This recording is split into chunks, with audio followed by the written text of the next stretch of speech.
What's up guys, T here. Today I'm going to be taking you through the Army mechanics of Hearts of Iron 4, starting at the most basic and then moving up to more advanced strategies and going through special forces. So that'll really help you guys improve the effectiveness of your army and the tactics you employ on the battlefield.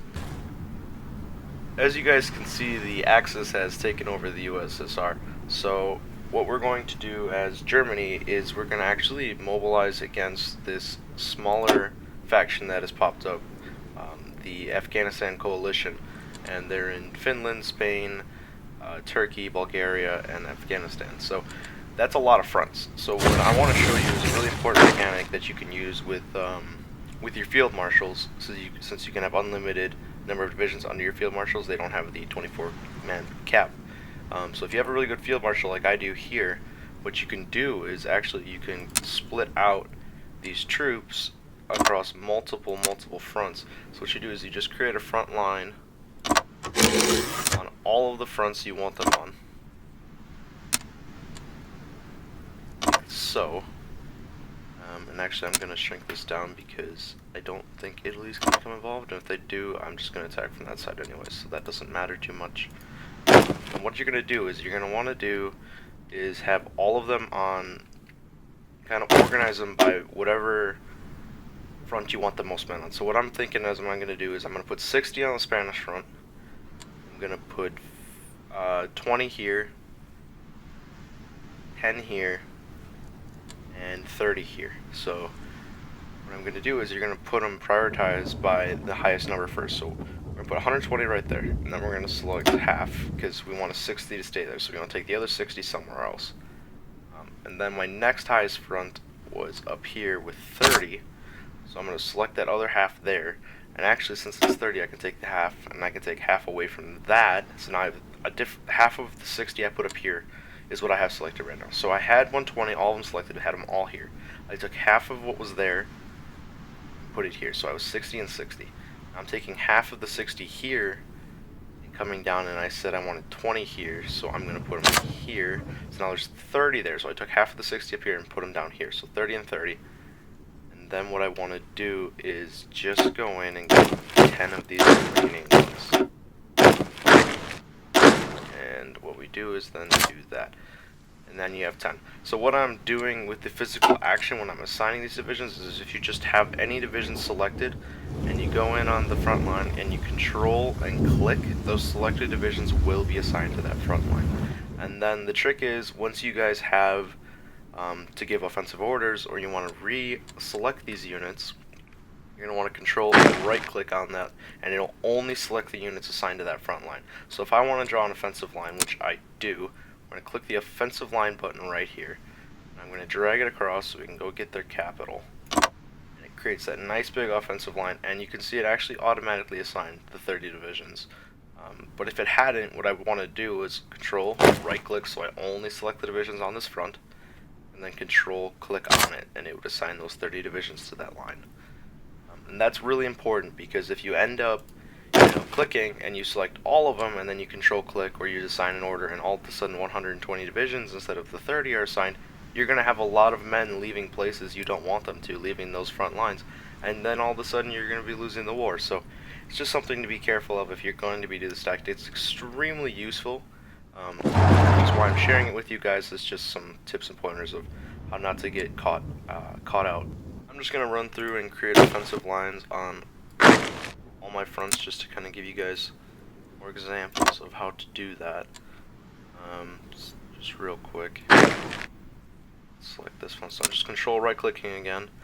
Actually, I'm just going to have those guys play defense. I don't want an offensive line there. So if you just leave them on the front line, they'll just defend the front line. That's pretty basic stuff right there. I'm actually going to have these guys push through Spain. And we already have our front line up there. So, and I am just going to leave Afghanistan because it's on the Japanese front. So I'm just going to let them have to deal with that. Might be a surprise for them, but a couple of weeks have gone by and the US has invaded the Benelux region and northern France. So instead of creating new fronts by attacking the Afghanistan coalition, what I've decided to do is close some fronts, and it was actually an opportunity, this invasion, to show you guys a nifty little trick to deal with this. since when you go to assign these units to a front line, they're just gonna assign the front line that's given, and they're gonna auto set to path there. So you can see this unit is path here, even though it's blue now. So it's not actually on our territory. It's not actually in the front line, but it was auto path. And then since there was no one to oppose them, they expanded. So you're gonna be doing combat via this tactic. And what actually I like to show you guys is, well, first I want to get rid of these orders. So if you right click on the trash can, you can just delete all orders assigned. So all the fronts went away. I have full control over the units again. What I'm actually going to do is do this fallback line mechanic, and I'm going to just draw a line like so. What I'm going to do is assign all these divisions I wanted to react to this line. What they'll do is they'll stack up on this line, so they'll be set for when the enemy when they get there, they'll be setting up to move inwards from there. So the reason you want to do this, guys, is when units are on the move, especially on like infrastructure, so like rail, if they're packed up in a rail car being moved faster, which is what you want them to do because they'll move a lot faster than moving on the ground, their organization's really low. So when they get there, and if they're jumping right into combat, it's not going to be a good thing for you. So like that one unit that I had moving in, they're not going to stop and set up before they move in. They're just going to move in with low organization, and that leads to very negative things for that unit. So just a little tip to help deal with these naval invasions, especially if you're playing Germany. They happen a lot. So guys, I just did the accidental dreaded send all units to one location mistake. Just accidentally right clicking when you're trying to do things. Really simple fix. It's the same thing, the same mechanic. I can't stress it enough. It's so useful. Control click, it's right back to the line. Just keeps your life so easy. And actually, I just assigned these guys.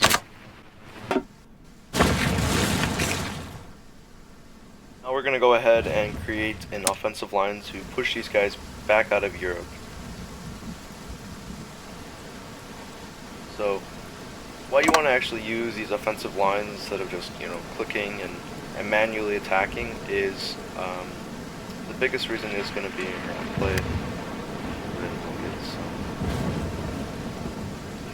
Get the order rolling. So the biggest reason, pause it before I kill it. The biggest reason is going to be if you open this thing, micromanagement in general among the divisions tactics. So if you just grab a group of guys and hit go, attack there, right click, they're just going to attack en masse. That's not the best strategy, because when your general does it, what he's going to do is he's going to only send in the units he needs and keep the others in reserve, swapping out in and out, keeping the organization as high as possible so you can do the most effective damage at all times. So your general is really going to take care of all of that micromanagement for you.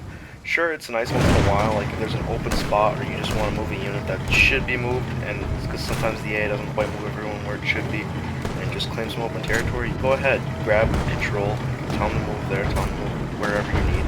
But on the actual front line where you're going to see all the combat, you're going to want to let your general take care of it, because he's going to do the most efficiently and really keep your manpower up. I mean, I can't stress enough to let the general actually do all that micromanaging. So guys, I thought I'd take a moment and show you how to improve the fighting effectiveness of your divisions. So one way, as I have some armored divisions, so what I'm actually going to do is go in and modify my Panthers, my medium tanks, to actually have better guns. And you can see that takes your reliability way down, but right now I actually have a support battalion. Up to 25 is the initial buff, 25% reliability gain, and then another 5, so it's a 35% reliability gain. So 68 plus 35 is what I actually have. So that's something you can get away with without having to up your reliability and still get the extra benefits. I'm gonna up the engine and the armor. Now we're getting really low reliability, but what I'm gonna do is actually research this right away, so that'll take care of that.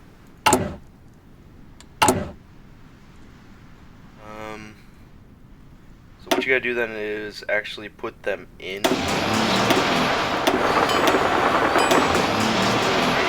After that, so that means it's a modified variant.